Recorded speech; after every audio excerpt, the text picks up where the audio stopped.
Thank you very much. Yeah, you can share the screen. I'm going to share the screen. So thank you to BrosMed for your invitation to this webinar. And I'm going to have made a general presentation about non-rotational microcatheters and the current route in CTO procedures. So to achieve the success of a CTO procedure, we have to keep in mind two things. First of all, the characteristics of the CTO, and in this case, the design material of the microcatheter we want to use. So we have to understand well each of these 2 points. And I think, as you know, there are many type of microcatheters right now in the market. But to simplify it, I have divided the microcatheters into 2 big groups. The first one is the rotational or channel dilator microcatheters. They have a stronger and more complex metallic mesh. They usually are tougher. They are more resistant to kinking. Because of that stronger mesh, they are less flexible. Usually they have a worse profile. On the other hand, we have the non-rotational channel navigators, microcatheters. They have a simpler metallic mesh. They are tougher or non-tougher, depends on the design. They are less resistant to kinking, but they are more flexible and have a better profile. So keeping this in mind, here we have an example of a channel dilator or rotational microcatheter. You can see it has a tougher tip. It has a more complex metallic mesh. On the other hand, we have the channel navigator or non-rotational microcatheter as the Pronavi. They have a non-taper tip, and they are more flexible because they don't have a stronger mesh. So you can, of course, slightly rotate this type of microcatheters, but they are not designed to do this, and you can break the microcatheters. So you have to be very careful when you rotate this type of microcatheters.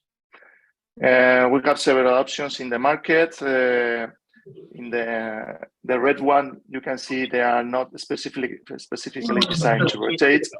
And the Pronavi is a microcatheter that is not designed to rotate. Of course, there are dual lumen microcatheters, but I'm not going to talk about this type of microcatheters today. So we're going to, I'm going to show you the role of the non-rotational microcatheters in each of the different strategies in the CTO procedures. If we start with antegrade wire escalation, the more simple strategy, I think is first choice in most cases, the Pronavi or this type of micro. It improves guide wire control and support. Of course, as you know, it allows to guide wire exchange. Is very useful in parallel wire technique. Also, you can use it for selective injection in homocolateral, as we can see right now in an example. And I think the main limitation is the heavily calcified lesions. Here we have an example of an antegrade strategy of a LAD CTO. You would use the fighter guide wire and the Pronavi 1.7, and this is the final result. So in this type of occlusion, I think that's first choice.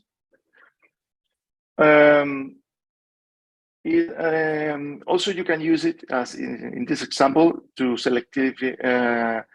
do selective injections in homocolateral branch. Here we can see a CTO of left circumflex, and we are injecting in an epicardial branch arising from LAD. And we can see the distal vessel of the CTO. And with this option, you use less contrast, and I think it's a good option. Now we move to antegrade dissection and reentry. In these cases, I think it's not the first choice because in these cases you need more pushability, and channel dilators are a good choice in most cases. If you, of course, you are already in suboptimal space, it's reasonable to keep your micro and exchange for a more aggressive guide wire to reentry. So you can keep on your Pronavi, and you have to change the guide wire to reentry. There are the specific design devices like Stingray and Recross. Also, a double lumen microcatheter is a good option. And I think one of the useful things that you can do with the non-rotational microcatheter is to aspirate hematoma. In this publication, this is a technique called straw. And as you can see, if you have a big hematoma in a dissection of the CTO, you can seal. First of all, you can advance the microcatheter like a Pronavi, or in this case a transit. My recommendation is to use a microcatheter, a non-tapered microcatheter, to have a good, a big tip to aspirate. And after that, you seal the entrance of the hematoma with a stent, but subexpanded stent. You aspirate through the microcatheter, and then you can retrieve the microcatheter and post-dilate the stent. And that's it, a good option in this type of microcatheters. Now we are moving to retrograde collaterals and retrograde techniques. Of course, in this case, it's very important the type of collateral. Here we can see the Japanese channel score, and we have to keep in mind that if you have a complex collateral, 2 or 3 in the score, maybe it's not a good option to use this type of microcatheters. So if we talk about septal collaterals, I think first choice is channel dilators in this type of procedures. You can use non-rotational in easy septal channels. I mean, J's channel score 0 to 1. I think it's a good option. And also, if channel dilator is not advancing, you could try the channel navigators. Usually, they don't advance because you have a very tortuous channel and you need more flexibility. We're going to see an example right now. And of course, you have to use the longest microcatheters, 150 or 162 centimeters length. So we are going to see an example. Here we have a right coronary CTO, and we try a retrograde septal. We couldn't advance through all the septal with the Corsair Pro, because there was here you can see there was a point that the Corsair Pro couldn't advance. So we tried to change for a fine cross 150, and hopefully we could advance to the distal cap of the CTO. We made a reverse card technique, guide wire externalization, and this was the final result.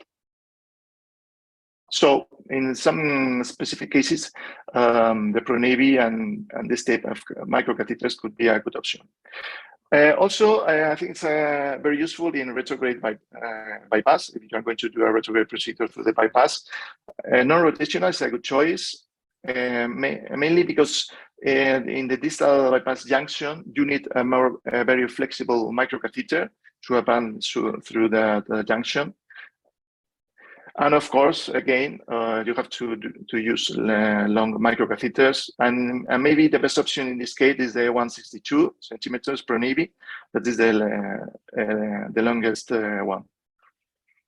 Regarding epicardial collaterals, I think the first choice is the channel navigator microcatheters. I mean, Pronavi, fine cross, and so on, because you need flexibility, and in the epicardial collaterals, usually you don't need a channel dilator. You don't need to dilate the channel. also, we have to keep in mind that we have to be very careful with these epicardial collaterals, and these microcatheters, they are less prone to channel rupture and ischemia due to branch bending. So I think they are a good option, also the longest one.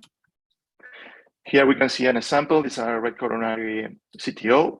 We can see a very tortuous epicardial collateral arising from LED. In this case, we use the caravel that is similar to fine crowns and Pronavi, although it has a taper tip. And we use the SU03 guide wire, and it was the final result. So in conclusion, I think non-rotational microcatheters still have a role in CTO procedures. The best features are flexibility and navigability. The main limitations are calcium, because you have less pushability and they're easier to kink. They are the best option, I think, for retrograde epicardial and bypass. Also a good option for antegrade wire escalation, and not so good for ADR and retrograde septal, although, as we have seen in some cases, they can be useful in this type of procedures. Okay, thank you very much. Thank you, Dr. Jose. Congratulations, and thank you for the case sharings. Okay, let's move to the discussion part with our experts and audience. So Dr. Tortuosity and Remando, would like to add some comments for discussions? It was fine presentation with many points about non-rotational microcatheters. I'll try to use it in retro, as I said before, because I haven't used it till now, but I heard very carefully all these points from this fine presentation, so I'll take it in mind. Okay, thank you. Dr. Congratulations for this excellent presentation. And I would like to ask a question. Did you try the tapered one for retrograde case, any retrograde case, epicardial one? Because most of the BrosMed people are saying it maybe will replace caravel. It's very similar to the caravel. It's very the profile is very small, and maybe it can, and it's very elastic. It can pass from the epicardial collaterals. I haven't tried it in epicardial collateral, but did you try it in that case? No, because we don't right now. We don't have the 1.9 Pronavi, so we only have the 1.7. But of course, when we have the 1.9, I think it's worth to try in this type of procedures, as you said. Okay.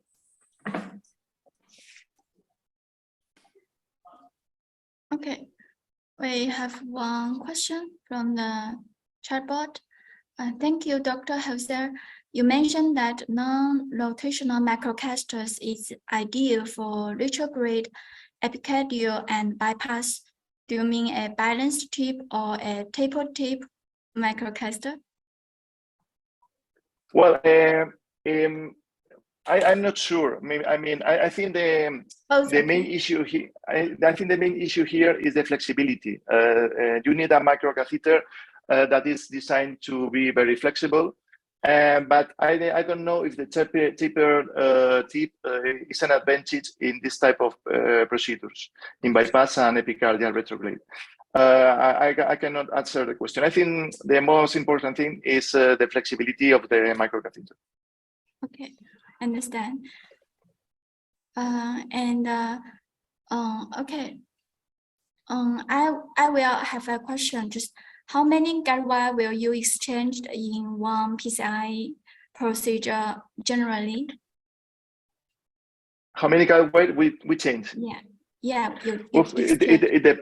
It depends. In a simple CTO, maybe you can use 2 guide wires, but in a more complex one, like a retrograde, very heavily calcified CTO, you can use up to 6 or 7 guide wires.